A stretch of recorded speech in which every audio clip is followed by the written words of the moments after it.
বাংলাদেশের জাতীয় একটি দৈনিকের উপর ক্ষোভ প্রকাশ করেছেন জয়া আহসান। দুই বাংলার জনপ্রিয় এই অভিনেত্রী দাবি করেন তিনি কখনো বলেননি ভারতের জাতীয় চলচ্চিত্র পুরস্কার পেতে চান।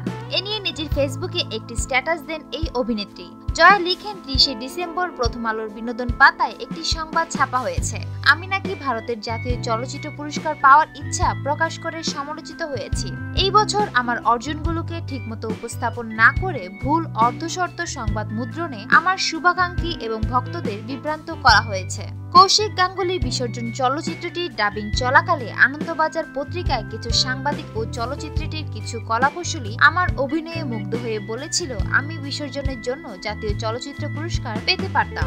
যেহেতু আমি ভারতের নাগরিক না, তাই এই পুরস্কার থেকে বঞ্চিত হব। তারা ঠাট্টা করে বলে আমি যদি কোনো ভারতের নাগরিককে বিয়ে করি তাহলে এই সমস্যার সমাধান হয়।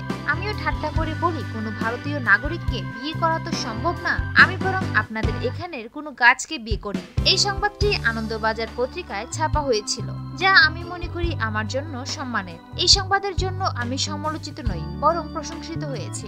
আমার সম্বন্ধে এই ধরনের ভুল সংবাদ এর আগেও আমাকে ক্ষতিগ্রস্ত করেছে। সাংবাদিকদের কাছে অনুরোধ, আমাকে নিয়ে যে কোনো সংবাদ ছাপানোর আগে অন্তত সত্যতা যাচাই করে নেবেন। সুপ্রিয় দর্শক, আপনারা আপনাদের যে কোনো মতামত কমেন্টের মাধ্যমে আমাদের জানাতে ভুলবেন না। আর আমাদের ভিডিওটি যদি আপনাদের ভালো লেগে থাকে তাহলে আমাদের চ্যানেলটি এখনই সাবস্ক্রাইব করুন। লাইক, কমেন্ট, শেয়ার করতেও ভুলবেন না।